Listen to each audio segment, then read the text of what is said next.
وسلم وبارك على محمد وعلى آل محمد. اللهم انفعنا بما علمتنا وعلمنا ما ينفعنا وزدنا علما وبارك لنا في علمنا وارزقنا الإخلاص في القول والعمل كاملا وعلما نافعا لا ينسى وتوفيقا دائما وصحة ويقينا وعافية وتيسير الأمور كلها آمين يا رب العالمين. Alhamdulillah kaum muslimin rahimani wa rahimakumullah. Setelah kita liburan karena Ramadan, maka alhamdulillah kita lanjutkan pengajian kita pada bulan Syawal ini, dan ini adalah majelis yang pertama kita setelah liburan, masih membahas kitab Matan Taqrib atau Matan Abi Syuja'. Dan kita sudah sampai pada bagian terakhir dari kitab fikih ini. Sudah berapa tahun kita mempelajari, saya nggak ngerti ya. Apa? 19. Oh, ya. Sekarang 23. Ya. Jadi 4 pembahasan fikih. Yang pertama masalah ibadah sudah selesai. Yang kedua masalah muamalah harta sudah selesai. Yang ketiga tentang usrah atau keluarga, nikah dan sebagainya sudah selesai. Nah, yang terakhir ini jinayat, ini yang akan kita bahas. Faqala al-muallif rahimahullah, kitabul jinayat, kitab tentang jinayat, perbuatan kriminal. Kenapa kitab tentang kriminal dibahas terakhir? Pertama ibadah, karena ibadah paling penting. Kemudian muamalah harta, karena setiap orang pasti melakukan jual beli. Kalau sudah jual beli dapat duit, dia menikah. Kalau menikah berarti mengambil syahwatnya. Kalau setiap orang mengambil syahwatnya dan tidak mau ngalah, maka akan terjadi percekcokan sehingga muncul jinayat atau perbuatan kriminal. Termasuk perbuatan kriminal adalah seorang laki-laki menikahi 2 orang perempuan, poligami, kemudian 2 orang perempuan ini duel. Nah, itu termasuk jinayat nanti masuknya. Ya. Maka jinayat dibahas terakhir karena memang urutannya seperti itu. Beliau mengatakan al-qatlu, membunuh itu ala thalathati adrub, ada 3 macam. Jadi membunuh itu ada 3 macam. Yang pertama amdun mahdun, sengaja murni. Yang kedua khata'un mahdun, salah murni, tidak sengaja murni. Yang ketiga amdu khata'in, sengaja tapi salah, dengan nama lain menyerupai sengaja. Kaum muslimin rahimani wa rahimakumullah, mungkin pembahasan ini tidak begitu penting untuk kita karena ini sebenarnya yang mendalami seperti ini adalah para hakim, supaya mereka itu paham bagaimana memberikan hukum apabila terjadi kriminal. Tetapi kita juga bagus membahasnya atau mempelajarinya supaya kita paham betapa sempurnanya ajaran Islam dan betapa adilnya ajaran Islam dan betapa detailnya agama Islam. 3 ya. Islam itu sempurna, Islam itu adil, dan Islam itu detail. Termasuk detailnya di sini adalah bahwa membunuh itu dibagi 3. Sehingga karena pembunuhan itu ada 3 macam, maka hukumnya adalah berbeda-beda antara satu dengan yang lain. Maka beliau kemudian membahas fal amdul mahdu, maka sengaja yang murni adalah huwa, dia adalah ayyamida, bersengaja, ila darbihi, memukulnya, memukul korbannya, bima yaktulu, dengan sesuatu yang menyebabkan kematian, ghaliban, biasanya, wa yaksidu, dan dia bertujuan qatlahu, membunuhnya, bidzalika, dengan pemukulan tersebut. Fayajibu, maka wajib, al-qawadu, untuk qisas, alaihi, atasnya. Jadi qawad itu nama lain dari qisas. Fa in afa anhu, apabila keluarga memaafkan terhadapnya, terhadap pelaku pembunuhan, wajabat, maka wajiblah diyatun mughalladhah, diyat yang dikeraskan. Diyat itu ganti rugi yang dikeraskan, halatun, yang puntan. Siapa yang membayar? Fi malil qatil, pada hartanya si pembunuh, si pelaku pembunuhan. Jadi beliau membahas pembunuhan yang sengaja dulu. Kenapa? Ini paling ganas, paling jelek.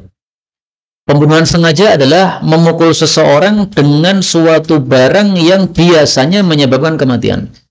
Ini ada kata-kata wayak sudukatlah. Dia bertujuan untuk membunuh. Ini sebenarnya nggak perlu. Karena mau bertujuan untuk membunuh atau tidak, pokoknya kalau mentungkan barang itu yang biasanya menyebabkan kematian, itu sudah termasuk dalam hal ini. Karena ada riwayat, seseorang dipanggil oleh Nabi, kamu membunuh orang, maka kamu dikisos. Maka orangnya mengatakan, ya Rasulullah, saya tidak sengaja membunuh dia, saya pukulkan kampak ke kepala dia. Oleh Nabi tetap apa? Dihukum kisos. Ini riwayatnya terus terang saya belum dapatkan di mana, tapi ini saya dengar dari guru kami, Syekh Mustafa Al-Bugha, yang mensyarah kitab ini. Kampak, Pak, kampak, okay? Biasanya gimana itu? Menyebabkan kematian tidak? Di gundulnya yang dipukul, Pak. Meskipun dia mengatakan, saya tidak bersengaja untuk membunuh dia. Orang kacau ucapan seperti itu. Kenapa? Karena yang kamu pukulkan adalah benda yang mematikan. Kalau memukulkan pentung atau sapu, kemudian mati, itu tidak termasuk di sini. Tapi yang dipukulkan adalah kapak atau pisau besar yang biasa untuk nyembelih sapi itu. Maka itu dipukulkan di kepala, itu sudah termasuk sengaja. Karena sengaja, maka wajib untuk kisos. Dan dari 3 pembunuhan ini, yang dikisos cuma 1, yang sengaja. Yang tidak sengaja nggak ada kisos. Yang menyerupai sengaja juga nggak ada kisos. Kemudian, kalau tidak ada kisos, karena dimaafkan oleh keluarga korban, maka wajib membayar diat. Nah, diat itu nanti akan ada pembahasannya tersendiri, tetapi supaya paham cepat, saya jelaskan diat yaitu membayar 100 ekor unta. 100 ekor unta sebagai ganti dari 1 nyawa yang melayang yang sudah terbunuh tadi. Siapa yang membayar? Malul qatil, si pembunuh sendiri yang menanggung. Jadi misalnya harga 100 unta itu adalah 2 miliar, 2 miliar ditanggung sendiri oleh si pembunuh. Kenapa? Dia yang melakukan secara sengaja. Adapun kalau pembunuhannya tidak sengaja, yang menanggung tidak hanya si pelaku pembunuhan. Kita lanjutkan. Wal khata'ul mahdu. Adapun yang salah, yang murni salah. Misalnya adalah ayyarmiya, bahwasanya melempar ila syai'in, kepada sesuatu, fayusibu rajulan, lalu mengenai seseorang, fayaqtuluh, lalu membunuhnya. Misalnya panjenengan latihan panah, mestinya kena pohon, tapi malah nyasar ke pinggir, kena orang lewat, mati. Itu namanya salah yang murni. Fala qawada alaih, maka tidak ada kisos terhadapnya. Bal tajibu diyah, bahkan wajib untuk membayar diat, ganti rugi 100 unta, mukhaffafah, yang diringankan, alal aqilah, ditanggung oleh aqilah, yaitu keluarga si pembunuh. Jadi yang menanggung siapa? Keluarga si pembunuh. Keluarganya dia punya bapak, dia punya kakek, dia punya kakak, dia punya adik, keluarganya dia yang menanggung. Muajjalah, ditunda fi 3 sinin, selama 3 tahun. Jadi dia membayar 100 ekor unta, tapi tidak langsung harus 100. Misalnya setahun dia bayar 30 unta, setahun lagi 30 unta lagi, setahun lagi 40 unta. Yang penting 3 tahun lunas. Yang menanggung siapa? Aqilah. Loh, apa salahnya aqilah? Apa salahnya keluarga dia? Yang membunuh adalah dia, kok yang menanggung keluarganya? Nah, disinilah keindahan Islam. Islam itu mengajarkan kita, satu keluarga itu harus saling tolong menolong dalam kebaikan. Sehingga kalau ada orang yang sembrono, maka keluarganya wajib memberi nasihat dia, jangan sembrono. Dia main panah di pinggir jalan, sembrono itu. Akhirnya kena orang lewat. Yang salah siapa? Tidak hanya dia saja, tapi keluarganya yang membiarkan dia salah semua. Sehingga mereka nanggung semua. Nah, di sini letak keindahan Islam. Ya. Kemudian, wa amdul khata', dan sengaja tapi salah. Istilah lainnya adalah syibhul amdi, menyerupai sengaja. Apa itu? Ayyaqsida darbahu, dia sengaja memukulnya, bima la yaqtulu, dengan sesuatu yang tidak menyebabkan kematian, ghaliban, biasanya. fayamutu, tapi akhirnya mati. Fala qawada alaih, maka juga tidak ada kisos terhadapnya. Wal tajibu, tetapi wajib diyatun mughalladhah, diyat yang dikeraskan. Kalau yang tadi diyatnya mukhaffafa, diringankan. Nah, kalau di sini diyatnya diberatkan, dikeraskan. Tapi juga sama alal aqilah, ditanggung oleh aqilah, muajjalatan, ditunda fi thalathi sinin, selama 3 tahun. Setiap tahun bayar, setiap tahun bayar, setiap tahun bayar sampai 3 tahun. Contohnya bagaimana? Seseorang mukul seseorang dengan sapu. Sapu itu biasanya nggak menyebabkan kematian. Tapi ini dilalah, dia pukulkan ke kepala dia, malaikat mau datang nyabut nyawa dia. Akhirnya mati. Nah, ini namanya apa? Syibhul amdi, menyerupai sengaja. Dari 3 ini ternyata yang ada kisos cuma yang sengaja. Yang salah tidak ada kisos, yang menyerupai sengaja juga tidak ada kisos. Di sini juga keindahan Islam. Maka orang mengatakan Islam itu ganas, Islam itu haus darah, bunuh balas bunuh, itu ngawur. Bunuh balas bunuh itu adalah bunuh yang sengaja saja. Yang 2 tidak ada balas bunuh, nggak ada. Adanya diat saja, ganti rugi 100 onta. Okay? Jadi nyawa manusia nilainya berapa? 100 ekor onta. Nah, di sini ada istilah diat yang diringankan, diat yang diberatkan. Ini maksudnya gimana? Itu nanti babnya, bab di bawahnya, bab tentang diat. Sehingga nggak usah kita bahas dulu. Kemudian dari 3 pembunuhan ini, kan yang ada kisosnya cuma 1 kan? Itu pun ada syaratnya. Tidak langsung kisos, tidak. Harus memenuhi syarat. Kalau memenuhi syarat kisos, kalau tidak memenuhi syarat tidak kisos. Maka beliau mengatakan, wa syaraitu, dan syarat-syarat wujubil kisos, wajibnya dikisos, bunuh balas bunuh, arba'atun, ada 4 syaratnya. Syarat pertama, ayyakunal qatilu balighan, bahwasanya adalah si pembunuh itu orang yang balik. Maka kalau yang membunuh tadi masih SD kelas 3, dia belum balik, nggak ada kisos. Nah, ini keindahan Islam nih. Yang kedua, aqilan, dia harus berakal. Kalau ada orang gila membunuh orang, maka tidak ada kisos. Dia saja nggak bisa mikir, orang gila. Yang ketiga, wa alla yakuna, bahwasanya tidak adalah si pembunuh tadi walidan lil maqtul, bapaknya orang yang dibunuh. Jadi kalau bapak bunuh anak tidak ada kisos. Meskipun sengaja. Bapaknya ngambil pisau, digorokkan ke leher anaknya. Kenapa? Anaknya bandel rakaruan. Bapaknya mangkal, disembelih anaknya. Nah, ini tidak ada kisos. Kenapa tidak ada kisos? Karena secara nalar ya, munculnya anak ini adalah gara-gara bapak. Jadi bapak itu penyebab munculnya anak. Maka si penyebab munculnya anak tidak pas kalau ditiadakan gara-gara si anak yang dia sendiri yang memunculkan. Itu adalah alasan dari sisi nalar. Tapi dari sisi dalil Nabi sudah mengatakan ya, anak tidak bisa dibunuh, bapak tidak bisa dibunuh ketika membunuh anak. Syarat yang keempat, wa alla yakunal maqtul, bahwasanya tidaklah si korban anqasa minal qatil, lebih kurang dari si pembunuh, bikufrin, dengan sebab dia kafir, aurikin, dengan sebab dia budak. Jadi maksudnya ini harus selevel. Kalau si pembunuh tidak selevel dengan orang yang dibunuh derajatnya lebih rendah levelnya, maka tidak bisa terjadi kisos. Tidak selevel itu gimana? Kalau si korban adalah kafir, maka muslim sengaja membunuh kafir, ini dosa, tetapi tidak ada kisos. Muslim bertengkar dengan tetangganya kafir, Nasrani, akhirnya si muslim ini berang, ambil kapak, dipukulkan di kepalanya, matilah tetangganya itu. Dosa seperti itu. Ya, tetanggamu kamu jaga mestinya, malah kamu bunuh. Nah, tapi karena dia kafir, maka nggak selevel, maka tidak bisa kisos. Atau yang terbunuh tadi budak, sebenarnya yang membunuh adalah orang merdeka, nggak ada kisos. Kemudian kalau ada 5 orang membunuh 1 orang, gimana? Beliau mengatakan, wa tuqtalu, dan dibunuh al-jama'atu, sekelompok orang, bil wahid, dengan membunuh 1 orang. Jadi meskipun yang dibunuh 1, tapi kalau yang membunuh 5, maka 5 semuanya dikisos. Itu kalau 5-5-nya sama-sama melakukan perbuatan yang menyebabkan kematian. Misalnya, 5 orang sama-sama bawa kapak, sama-sama dipukulkan di kepala. 5 orang ini berarti dibunuh semua.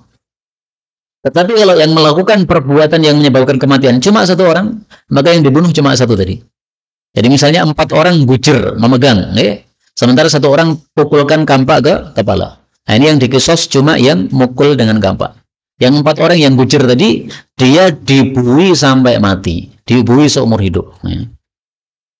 Kemudian, wa kullu syakhsaini, setiap 2 orang, jarol kisosu, terjadi kisos bainahuma di antara keduanya, fin nafsi dalam masalah nyawa, yajri bainahuma, maka kisos berlaku antara keduanya, fil atraf, dalam anggota tubuh.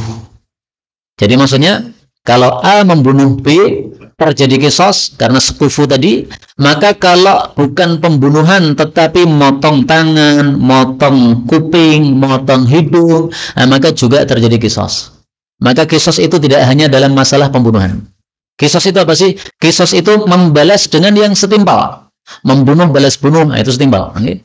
Nah, maka kisos itu tidak hanya dalam pembunuhan, tapi juga dalam atrof, dalam anggota tubuh. Tangan seseorang dipotol oleh seseorang dengan dipedang, dibalas, dipotol juga. Telinganya digunting sampai apa? Lepas, digunting juga. Itu namanya kisos. Kemudian, wasyaraitu dan syarat-syarat wujubul kisos, wajibnya kisos fil atraf dalam anggota tubuh. Ba'da setelah asyaraitul madhkurah, syarat-syarat yang disebutkan di atas, isnani, masih ada 2 syarat lagi. Syarat yang pertama, al-ishtiraku, sama, fil ismil khas, dalam masalah namanya yang khusus. Maksudnya gimana? Al-yamin bil yamin, anggota kanan dibalas dengan anggota kanan. Wal yusra bil yusra, anggota kiri dibalas anggota kiri. Jadi ada orang gunting kupingnya orang yang kanan. Dikisos juga pada kuping kanan. Enggak boleh kuping kiri, enggak boleh. Syarat yang kedua, wa alla yakuna, bahwasanya tidak adalah bi ahadit tarfaini, pada salah satu dari kedua anggota tubuhnya, syalalun, ada lumpuh. Maka kalau ada lumpuhnya, nggak bisa dikisosnya sama. Misalnya nih, ada orang tangan kanannya lumpuh, tangan kirinya tidak lumpuh. Kemudian ada seseorang merusak, kemudian orang yang lumpuh ini melakukan kriminal terhadap orang lain, yaitu motong tangan kanannya orang lain. Dia motong tangan kanannya orang lain. Apakah tangan kanan dia yang dikisos? Tidak. Kenapa? Karena tangan kanan dia lumpuh dan tidak selevel dengan tangan kanannya orang yang dia potong tadi. Maka harus selevel. Ini tangan lumpuh nggak bisa digunakan, itu tangannya sehat bisa digunakan. Maka tangan yang lumpuh tidak dikisos dengan sebab tangan yang sehat, diganti tangan yang lainnya yang sehat selevel dengan dia. Tapi kalau tangan lumpuh nggak bisa, karena apa? Tidak selevel tadi. Kemudian, wa kullu udwin, setiap anggota tubuh, ukhidha min mifsalin, yang diambil atau dipotong dari persendiannya, fa fihil kisos, maka terjadi padanya kisos. Misalnya seseorang motong tangan orang dari pergelangannya. Pergelangan kan persendian nih. Berarti kisos.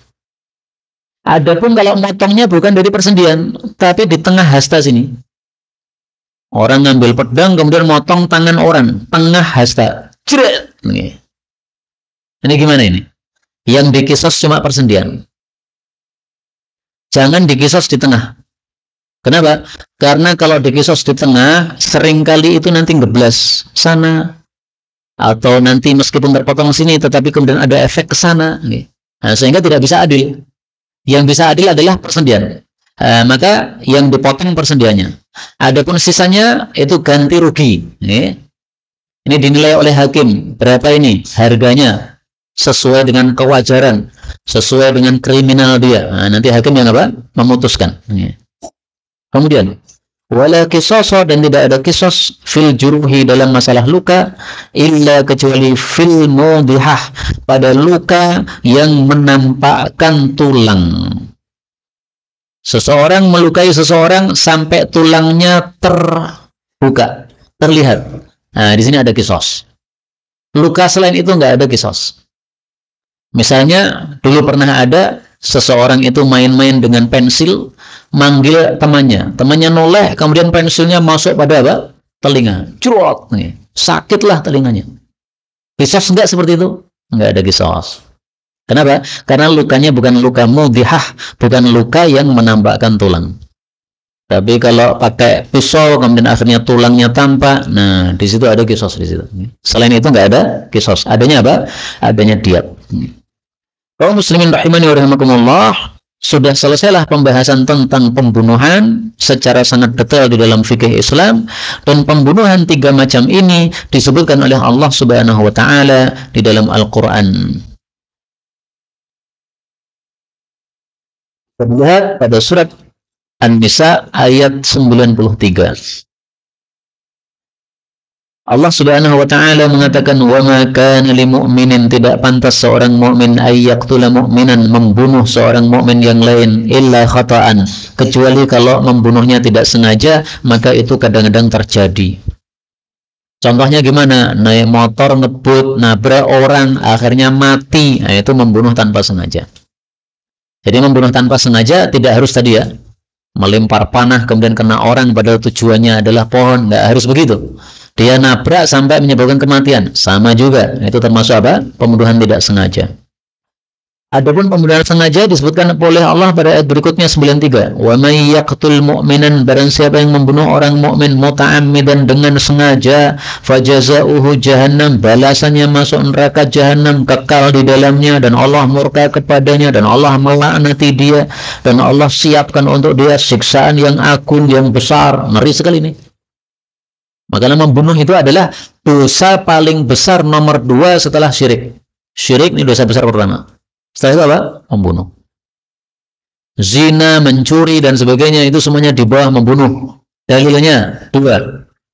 Pertama, Allah Subhanahu wa taala menyebutkan pada surah Al-Furqan, "Walladzina la yad'una ma'allahi ilahan akhar," orang yang tidak syirik, wa la yaqtulun, dan tidak membunuh. Nah, membunuh langsung disebutkan nomor 2. Dalil yang kedua, sabda Nabi sallallahu alaihi wasallam, "La zawalud dunya," sungguh lenyapnya seluruh isi dunia, "ahwanu 'ala Allah," lebih ringan bagi Allah, "min qatli rajulin muslim," daripada dibunuhnya seorang laki-laki muslim. Hadis riwayat Tirmidzi sahih. Jadi membunuh seorang muslim itu perkara besar di hadapan Allah. Mending dunia remuk, hancur bumi ini, daripada ada seorang muslim yang dibunuh. Mungkin sudah agak habis baterainya karena nggak nyala, kadang nyala kadang nggak. Tapi nggak apa-apa, suara saya insya Allah masih bisa terdengar.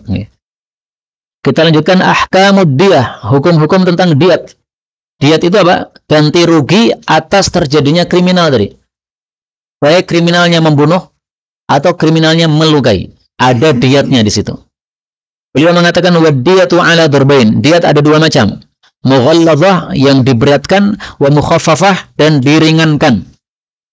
Nah, jadi ada berat, ada ringan. Kok bagi-bagi kayak gini, dalilmu apa? Ada hadisnya.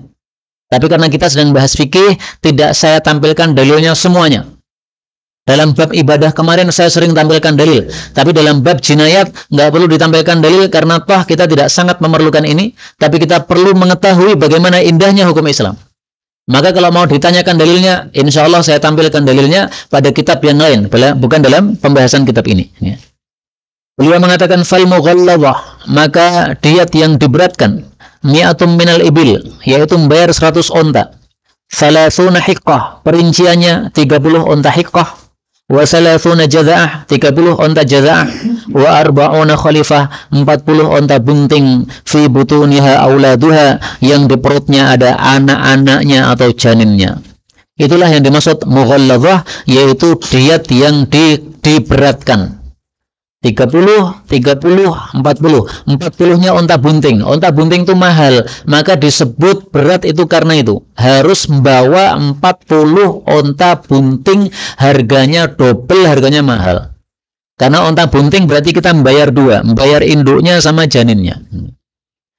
Onta hiqqah itu adalah onta yang usianya sudah genap 3 tahun, disebut hiqqah.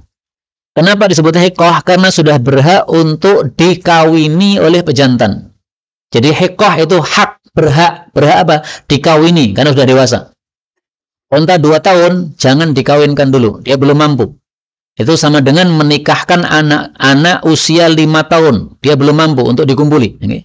Boleh dinikahi, tetapi belum boleh dikumpuli. Kapan dikumpuli? Nanti kalau sudah dewasa. Seperti Syekh Puji nikahi cewek usia 12 tahun. Tapi habis itu nggak dikumpuli selama 5 tahun. 17 tahun baru dikumpuli. Nah, itu sikap yang benar. 12 tahun dinikahi, boleh. Tapi dikumpuli, jangan. Belum siap dia. 17, nggak apa-apa. Udah siap. Ya. Adapun jaza'ah itu adalah onta yang sudah genap usia 4 tahun. Ngiling-ngilingnya gampang. Hiqqah ini 3 huruf. Ha, qaf, ta. Berarti 3 tahun. Jaza'ah ini 4 huruf. Jim, zal, ain, ta. Berarti 4 tahun. Gampang ya? Wal mukhaffafatu, adapun diat yang diringankan adalah mi'atun minal ibil, juga 100 onta. Tapi perinciannya ishruna hiqqah, 20 onta hiqqah usia 3 tahun. 20 ya. Wa ishruna jaza'ah, dan 20 onta jaza'ah usia 4 tahun. Wa ishruna bintu labun, dan 20 bintu labun. Bintu labun usia 2 tahun. Jadi setelah 3, 4, kemudian 2. Nih. Bintu ini yang perempuan, yang betina. Wa ishruna, dan 20 ibnu labun. Ibnu labun, ini juga 2 tahun, tapi yang jantan. Wa ishruna bintu makhot, dan 20 bintu makhot. Bintu makhot itu 1 tahun. Labun dari kata-kata laban, susu. Maka biasanya disapih pada usia 2 tahun. Makhot ini artinya setelah melahirkan. Maka usia 1 tahun disebut bintu makhot karena habis melahirkan. Jadi perinciannya adalah 20 onta hiqqah, 20 onta jaza'ah, 20 onta bintu labun betina, 20 onta ibnu labun jantan, dan 20 onta bintu makhab betina. Jadi kalau bintu betina. Ini semuanya perincian ini ada dalilnya, tapi tidak disebutkan di kitab ini karena kitab ini kitab fikih. Kalau mau dalilnya silahkan pelajari kitab Bulughul Maram. Di situ dalil-dalil tentang masalah ini insya Allah cukup lengkap. Kemudian fa'in udimat, kalau tidak ada al-ibil onta, untuk ila pindah ila qimatiha, kepada nilainya onta. Di Indonesia nggak ada onta, suruh bayar 100 onta. Gimana cari onta? Susah. Ada di kebun binatang, radidol. Nah, maka nilainya onta ditanya. Tanya orang Arab, sekarang onta harga berapa? Kalau onta harganya misalnya 10 juta, nah berarti 10 kali 100. Nah itu berapa hasilnya itu? 1 miliar, 2 miliar, tergantung naik turunnya harga apa? Onta. Kalau nilainya selevel 1 miliar, bayar 1 miliar. Nilainya 2 miliar, bayar 2 miliar. Tergantung apa? Harga onta. Watila, dan dikatakan juga pendapat yang kedua, yuntakal, dipindah ila alfi dinar, 1000 dinar. 1000 dinar itu kalau emas itu adalah 4 kilo. 4 kilogram emas, 4 kilo Pak, bukan 4 gram, 4 kilo emas. Atau ifnai asyara alaf dirham, 12.000 dirham perak. Wa in ghullidat, kalau dikeraskan, zida alaiha thuluth, maka ditambah sepertiganya lagi. Tapi ini pendapat yang lemah, maka dikatakan qila, dikatakan. Berarti ini pendapat lemah. Maka dalam mazhab Syafi'i ada 2 qaul, ada 2 pendapat. Pendapat Imam Syafi'i yang lama, qaul qadim, itu adalah kalau tidak ada onta, maka diganti 1000 dinar atau 4 kilo emas tadi, atau 12.000 dirham, karena 12.000 dirham zaman dulu senilai dengan 1000 dinar. Tapi ini pendapat Imam Syafi'i yang lama, yang qadim. Kemudian Imam Syafi'i pindah ke Mesir, dia punya pendapat jadid, pendapat baru, yaitu bahwasanya yang jadi patokan adalah al-ibil, onta. Sehingga kalau tidak ada onta, maka diganti dengan harga onta. Mau pakai rupiah, mau pakai dolar, mau pakai real, silahkan, pokoknya harganya senilai dengan 100 ekor onta. Kemudian waktu ghalladu, dan diberatkan diatul khata', diatnya pembunuhan yang tidak sengaja, fi thalathi mawadi', dalam 3 perkara. Nabrak orang sampai mati, diberatkan hukumannya kalau 3 perkara. Pertama, idza qatala fil haram, kalau pembunuhan itu di tanah haram. Tanah haram mana tuh? Makkah sama Madinah.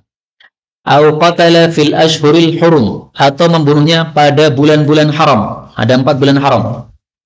Dzulqa'dah, Dzulhijjah, Muharram yang urut, kemudian Rajab yang tengah. Nah, membunuh di bulan ini maka diberatkan. Au qatala dza rahimin mahram, atau dia membunuh kerabat yang mahram. Membunuh masnya, membunuh adiknya yang mahram lah ya. Kalau membunuh sepupunya nggak termasuk karena dia kerabat tapi tidak mahram. Maka tidak diberatkan. Nah, diberatkannya bagaimana? Tadi sudah dijelaskan, diberatkannya ditambah sepertiga tadi. Wadiyatul mar'ah, adapun diat untuk perempuan yang dibunuh, alan nisfi min diyatir rajul, separuh dari diatnya laki-laki. Jadi ada laki-laki, kalau ada perempuan terbunuh, baik karena tabrakan maupun yang lainnya, maka nilainya perempuan tadi bukan 100 ekor unta, tapi 50 ekor unta, ganti ruginya, lebih murah. Jangan mengatakan Islam tidak adil, enggak begitu. Ini justru keadilan di sini. Laki-laki itu adalah tulang punggung untuk keluarganya. Kalau dia mati, sudah enggak ada yang carikan nafkah untuk dia. Kalau ibu-ibu, kewajibannya bukan cari nafkah, tapi ngurusi rumah. Nah, sehingga kalau ibu-ibu dibunuh, maka nilainya lebih rendah tadi, 50 ekor unta. Wadiyatul Yahudi, ataupun diatnya Yahudi, wan Nasrani dan orang Nasrani, thuluthu diatil Muslim, sepertiga diatnya orang Muslim. Jadi kalau ada orang Yahudi ditabrak sampai dia mati, ganti ruginya bukan 100 ekor unta, tapi sepertiganya. Berarti 33, sekian ekor unta. Nah, komanya nanti bisa dibayar dengan duit. Wa amal majusi, adapun orang majusi, fa fihi thulutsa usyri diatil muslim. Maka dia mendapatkan 2/3 dari diatnya orang muslim, ya. Thulutsa usyri. Berapa ini thulutsa usyri? Thulutsa usyri diatil muslim. Gimana? Ragu-ragu saya. Terjemahnya gimana terjemahnya? Orang Majusi, thulutsa usyri diatil muslim. Thulutsa usyri diartikan apa?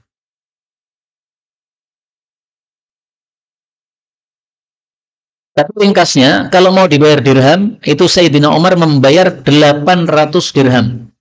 Jadi orang Majusi ditabrak sampai mati. Ganti ruginya berapa? 800 dirham. Hukum dari Sayyidina Umar. Berikutnya, wal takmulu, dan sempurnalah diatun nafsi, diatnya nyawa, fi qat'il yadain, dalam memotong kedua tangan. Maksudnya, kalau ada orang dipotong kedua tangannya, maka diatnya sempurna seperti diat untuk nyawa, yaitu diganti dengan 100 ekor unta. Maka kalau memotong satu tangan, ini diganti dengan 50 ekor unta. Kenapa? Karena tangan ada 2, maka satu dihitung separuh diat, maka satu tangan nilainya 50 ekor unta, satu tangan lainnya 50 ekor unta. Warijlain, demikian juga 2 kaki, nilainya 100 unta. Wal anfi, dan hidung, nilainya 100 unta. Kenapa? Karena hidung memang cuma satu. Wal udhunain, dan 2 telinga, nilainya juga 100 unta. Wal ainain, dan kedua mata, nilainya juga 100 unta. Wal jufunul arba'ah, dan apa itu? Jufun itu adalah tutupnya mata, kelopak mata. Ada atas, ada bawah. Berarti kelopak mata ada 4. Atas 2, bawah 2. Maka duanya diambil, dipotong oleh seseorang, maka diganti 100 ekor unta. Berarti kalau satu kelopak mata saja, berarti berapa? 25 unta. Wal lisan, dan 1 lidah, nilainya 100 unta. Wasyafatain, dan 2 bibir, nilainya 100 unta. Sama saja apakah bibirnya dumbli ataukah tipis, pokoknya 2 bibir 100 unta. 1 bibir berarti 50 unta. Wa dhahabul kalam, dan lenyapnya bicara. Jadi lidahnya masih utuh tapi sudah nggak bisa bicara gara-gara dipentung orang. Nah, maka 100 unta. Bagaimana kalau lidahnya dipotong plus dia nggak bisa bicara? Berarti double, ya. Kamu harus mengganti rugi dia tidak bisa bicara, dan kamu harus mengganti rugi lidah yang kamu potong. Berarti berapa? 200 unta. Wa dhahabul basar, dan lenyapnya mata, nggak bisa melihat. wa dhahabu sam'i dan lenyapnya mendengar, wa dhahabu syam'i dan lenyapnya penciuman, wa dhahabul aqli dan lenyapnya akal, wa zakar dan zakar itu juga nilainya 100 onta. Setiknya itu nilainya 100 onta. Wal unsayain dan dua buah pelirnya, dua nekernya di bawahnya, itu nilainya 100 onta. Kalau satu neker diambil berarti apa? 50 ekor onta. Jadi ringkasnya, anggota tubuh yang jumlahnya 1 nilainya 100 onta. Yang jumlahnya 2 nilainya berarti masing-masing 50 onta. Yang jumlahnya 4 maka masing-masing nilainya 25 onta. Maka kalau jari karena jumlahnya 10 berarti masing-masing 10 onta. Kemudian karena jari ini ada 3 ros ini, berarti ini adalah sepertiga dari 10 onta, 3,3. Kecuali jempol, ini karena cuma ada 2, berarti di sini 5 onta, ini 5 onta. Kemudian wafil mudhihah dan pada luka yang menyebabkan tampak tulang, wasinni dan pada gigi, khamsun minal ibil diganti 5 ekor onta. Jontos orang sampai giginya rampal. Berapa? Rampal 2.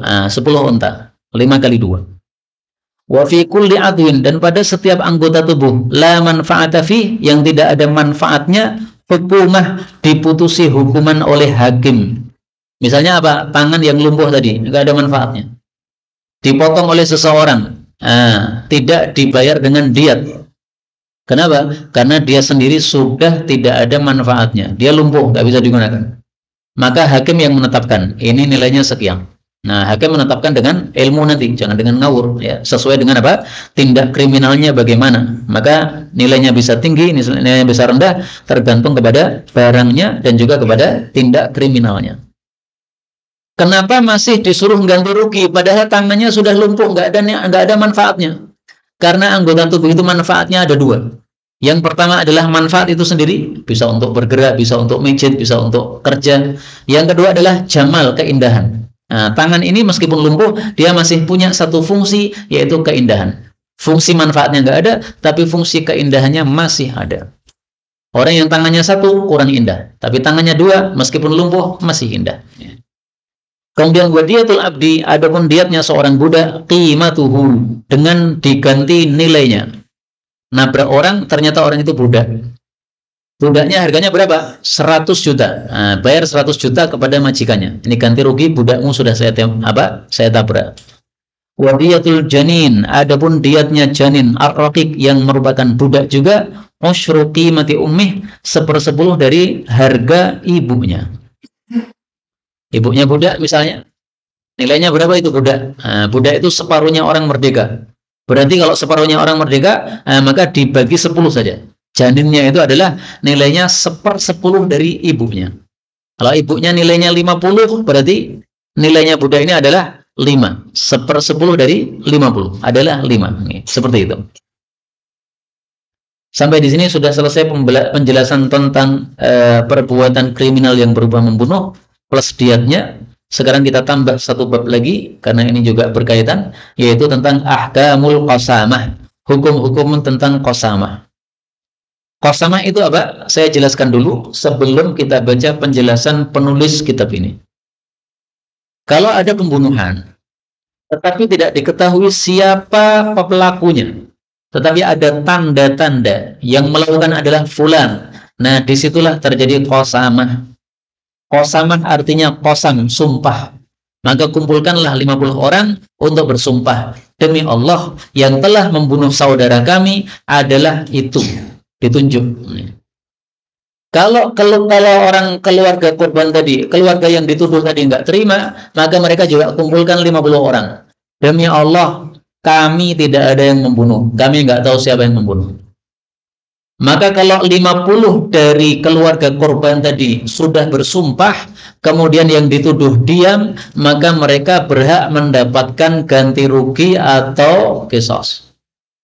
Tetapi ketika keluarga korban tidak terima, kemudian mereka banding juga menyampaikan 50 sumpah, maka mereka selamat dari ganti rugi, selamat dari qisas.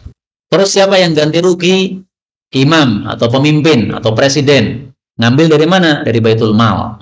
Diambilkan dari apa? Baitul Mal. Itulah yang dimaksud qasamah. Maka disebut qasamah karena saling sumpah. Keluarga korban sumpah mengumpulkan 50 orang, berarti 50 kali sumpah, karena 50 orang ini masing-masing sumpah, berarti 50 kali sumpah. Atau keluarga yang dituduh mengumpulkan 50 orang juga. Nah, kita baca penjelasan beliau. Wa idza, dan apabila iqtarana, bergandengan, bidakwad dam, dengan dakwaan pembunuhan. Lauthun, ada lauth. Lauth itu adalah suatu tanda yang menunjukkan adanya pembunuhan. Contoh kayak gini. Ada 2 orang bertengkar di kuburan. Orang-orang lewat tahu 2 orang ini bertengkar. Tiba-tiba besok paginya salah satu dari 2 orang tadi terdapati mati di kuburan. Yang membunuh siapa? Gak ada yang tahu. Karena kejadiannya pembunuhan itu malam hari. Tapi pagi harinya 2 orang itu tampak sedang bertengkar di kuburan tersebut. Nah, pasti yang tertuduh adalah apa? Orang yang tadi tengkar. Nah, itu namanya lauth. Jadi pelakunya secara hakiki nggak ketahuan, tetapi ada tanda-tanda dia yang melakukan. Atau misalnya ada CCTV, ada orang masuk rumah. Setelah masuk rumah, tiba-tiba orang yang punya rumah terbunuh, tergorok lehernya. Yang membunuh siapa? Nggak ada yang tahu. Karena di kamar tidak ada CCTV-nya. Tapi di luar ada CCTV, terlihat orang masuk. Nah, berarti dia yang tertuduh membunuh. Itu namanya apa? Lauth. Maka saya ulangi lagi. Wa idza qtarana, kalau bergandengan, bidakwad dam, dengan dakwaan pembunuhan. Ada lauthnya, yaqa'u bihi fin nafsi, yang masuk di dalam jiwa, sidqul mudda'i, jujurnya orang yang mendakwa, halafal mudda'i, maka orang yang mendakwa boleh bersumpah, khamsina yaminan, 50 kali sumpah, wastahaqqad diyah, dia pun berhak mendapatkan diyat. Oh, bukan qisas ya, tapi diyat. Berhak mendapatkan apa? Diyat. Jadi kumpulkan 50 orang, demi Allah yang melakukan pembunuhan adalah fulan. Kenapa? Kami lihat dia masuk rumah kami lewat CCTV, ada buktinya. Ini rekamannya ada. Kalau tidak bisa dapat 50 orang, dapatnya cuma 25 orang, maka masing-masing orang sumpahnya 2 kali. Demi Allah yang membunuh fulan, demi Allah yang membunuh fulan 2 kali. Jadi ringkasnya harus 50 kali sumpah. Kalau hanya ada 5 orang, berarti masing-masing orang sumpah berapa? 10 kali, dan seterusnya. Wa illam yakun hunaka lauth, tetapi kalau tidak ada lauth, fal yaminu, maka sumpah alal mudda'a alaih, dilakukan oleh orang yang terdakwa. Jadi cukup terdakwa mengatakan, demi Allah saya tidak membunuh. Memang di CCTV saya masuk, tapi saya masuk itu untuk mengirimkan paket dia. Memang dia sudah sering pesan paket sama saya. Jadi saya masuk ke rumah dia sudah sering. Jadi saya masuk untuk mengirimkan paket, bukan untuk membunuh. Ada pembunuhan saya nggak tahu. Demi Allah saya nggak membunuh. Nah, udah cukup. Wa ala qatilin nafsil muharramah, dan bagi orang yang membunuh jiwa yang diharamkan untuk dibunuh, kafaratun itqi raqabah. Dia harus membayar kafarah, memerdekakan budak mukminah yang beragama Islam, salimatin minal uyub, yang selamat dari aib, al-mudirrah, yang menyebabkan madarat. Fa illam yajid, kalau tidak mendapatkan budak, fasiyamu syahraini, maka puasa 2 bulan mutatabi'ain, yang berturut-turut.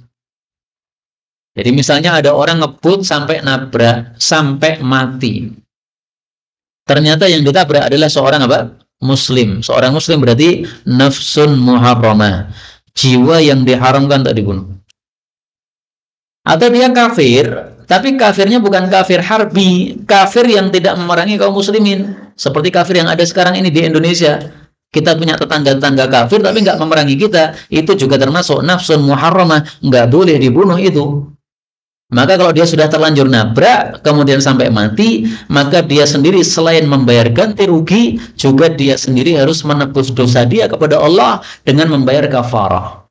Jadi kewajibannya 2. Ganti rugi kepada keluarga korban dan nebus dosa kepada Allah. Karena Allah yang menciptakan dia. Kok kamu bunuh? Kenapa?